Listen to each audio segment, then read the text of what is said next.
तो हिंदी के सेशन में आज हम फिर से एक बार देखेंगे व्यंजन विभाजन जो हम लोग पढ़े हैं उसी में कुछ अंश रह गया है, उसी का कुछ हिस्सा जो कि पंचम वर्ण उसमें भी आता है। पंचम वर्ण को आपने सुना होगा नासिक वर्ण, इसको अंग्रेजी में नोजल साउंड के नाम से कहा जाता है। तो आपने देखा कि पंचम वर्ण उसे पंचमाक्षर के नाम से कहा जाता है। इसमें यदि पूछा जाए कि पंचम अक्षरों की संख्या होती है तो आप देख सकते हैं 5। यदि पूछा जाए कि नासिक वर्ण होते हैं तो 5। अब इसमें प्रश्न बनता है कि इन 5 में से कोई ऐसा एक वर्ण होगा जिसको हटा दिया जाएगा और एक कोई दूसरा अक्षर जैसे किसी भी वर्ग से ले लिया जाएगा। पूछा जाएगा कि इसमें से पंचम अक्षर नहीं है, पंचम वर्ण नहीं है। तो पंचम वर्ण नहीं है तो क, य, न और म में से यह देखा जाएगा कि कौन सा अक्षर इन 5 में से नहीं है, तो उसका आंसर बनेगा। अब इसमें इसका प्रयोग कहाँ होता है, तो लेखन की परंपरा के अनुसार देखा जाए तो लेखन की परंपरा में अक्सर यह देखने को पंचम अक्षर आते हैं। पंचम अक्षर जो कि तत्सम रूप में आते हैं, तत्सम शब्दों का इस्तेमाल किया जाता है। तत्सम के शब्दों में जैसे आप देख पा रहे होंगे दिनांक, दिनांक को 2 तरीके से लिखा जा सकता है, कंपन,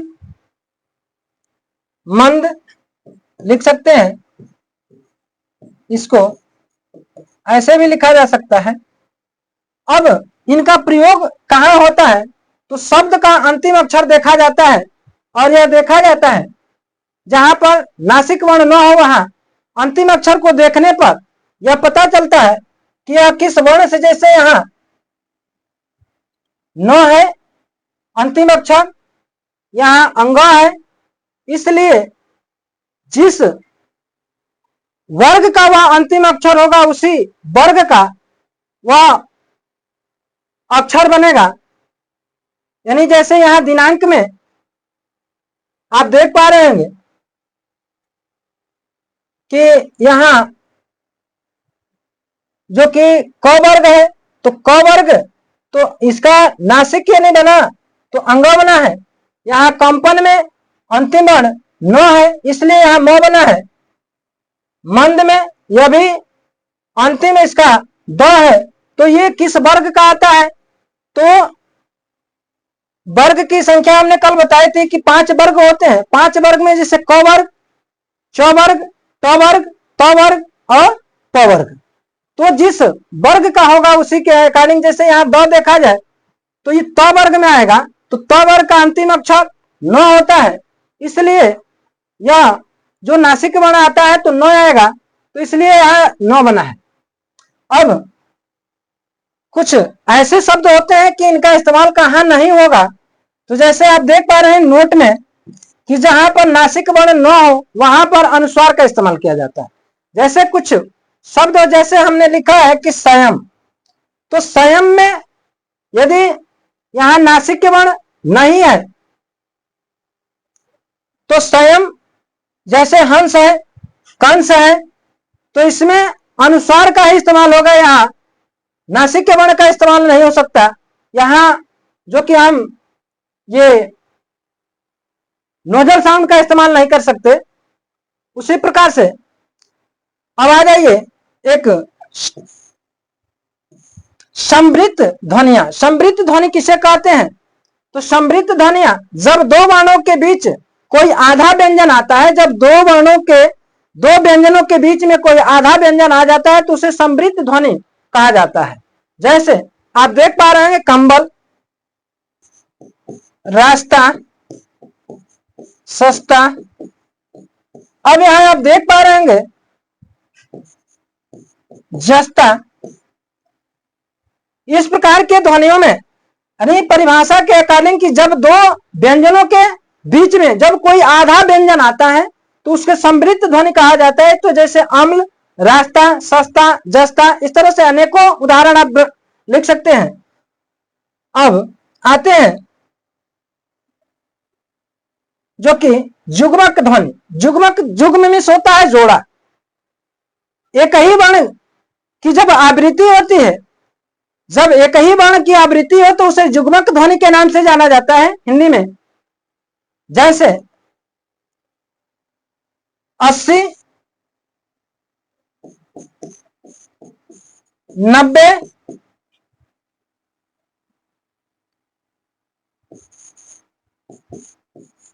ललन,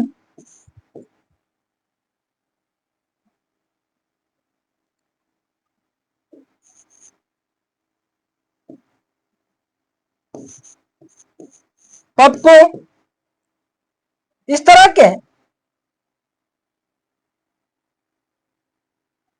और भी अनेकों उदाहरण देखे जा सकते हैं।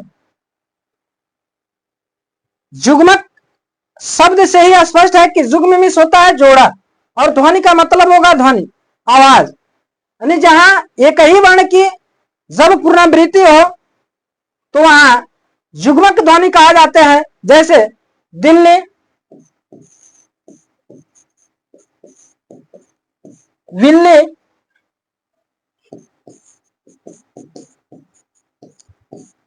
कच्चा,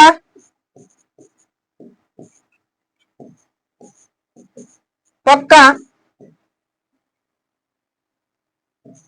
आदि। इस तरीके से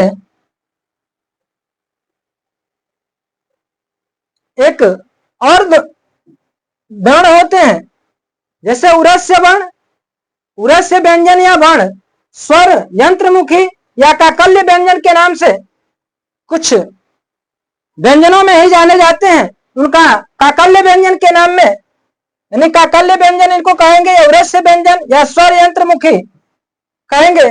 क और क, ट और ह, ये जो तीन वर्ण होते हैं काकल्य व्यंजन या स्वर यंत्रमुखी व्यंजन के अंतर्गत आते हैं, या उन्हीं को उरस्य वर्ण के नाम से भी इन तीनों को ही जाना जाता है। लुंठित वर्ण, लुंठित वर्ण का मतलब, लुंठित यदि प्रश्न पूछता है कि लुंठित वर्ण है, तो लुंठित वर्ण है तो र। पार्श्विक वर्ण की बात करता है तो ल, पार्श्विक वर्ण में आता है ल। उसी तरह से अल्प प्राण, ये सबसे महत्वपूर्ण है, अल्प प्राण और महाप्राण। जैसे देखा जाए कि अल्प प्राण, अल्प प्राण, प्राण का मतलब होता है श्वास, हवा, वायु, यानी प्रत्येक वर्ग, जो 5 वर्ग होते हैं व्यंजन में, उन 5 व्यंजन 5 वर्गों में से यह देखा गया है कि हर वर्ग के पहले और तीसरे और पांचवें वर्ण, हर वर्ग का पहला, तीसरा और पांचवा वर्ण अल्प प्राण के अंतर्गत आता है। वे वर्ण, यानी जो प्रत्येक वर्ण के पहले, तीसरे और पंचम वर्ण को अल्प प्राण के नाम से जाना जाता है। जैसे इसका कोटि देखा जाए, कोटेशन देखा जाए तो 135, यानी 135, इसको मैथमेटिकल तरीके से याद करना है तो 135। जैसे क, ग, अंग, च, ज, ञ, ट, ड, अन, त, द और न, प, ब और म। ये जो कि अल्प प्राण के अंतर्गत आते हैं, तो इनसे प्रश्न बनेगा कि अल्प प्राण ध्वनि नहीं है। अल्प प्रश्न बनेगा कि अल्प प्राण वर्ण या व्यंजन नहीं है, तो देगा जैसे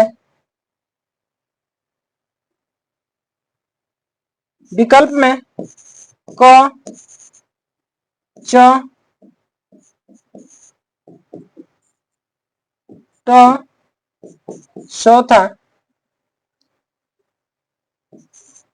अंग और पांचवा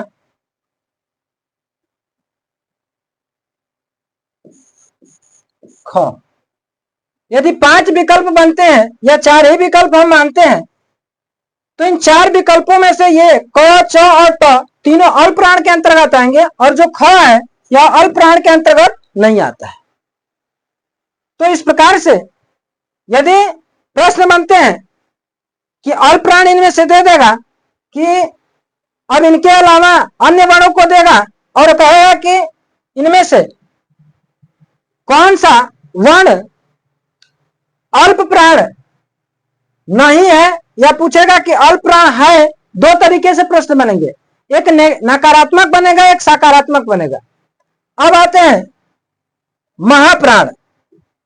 महाप्राण में प्रत्येक वर्ण का, प्रत्येक वर्ग का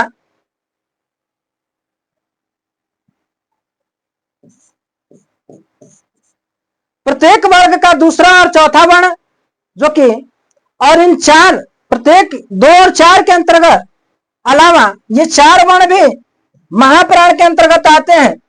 तीनों स और ह भी महाप्राण के अंतर्गत रखा जाता है। जैसे अब कहा गया, इसको मैथमेटिकल तरीके से देखा जाए तो 24, यानी अल्प, अल्प का मतलब होगा छोटा, लेकिन छोटा तो 135। यहां महाप्राण, महा का मतलब बड़ा से होता है, लेकिन यहां छोटा। तो इस तरीके से कोटेशन आप रख सकते हैं, और इसमें देख सकते हैं कि हर वर्ग का दूसरा और चौथा वर्ण, जैसे देखा जाए तो ख और घ,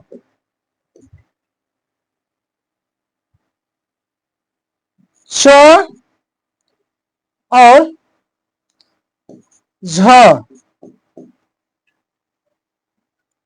ठ और ड,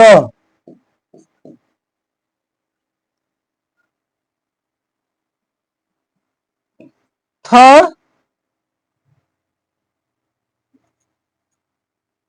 और ध। तो ये ख और घ, च और झ पहले वर्ग में से मिलेंगे 2, दूसरे वर्ग में मिलेंगे च और छ, तीसरे वर्ग में ठ और ड, चौथे वर्ग में थ और ध, और पंचम वर्ग में मिलेंगे फ और भ। और उनके अलावा ये 4 अन्य भी होंगे, स और ह। इसके अलावा आप यदि इसमें देखेंगे, यदि इनकी संख्या पूछी जाए तो 2 2 4 2 6 2 8, ये वर्ग में से मिल जाएंगे 8 और 4 ये 12। स्वर में से भी आते हैं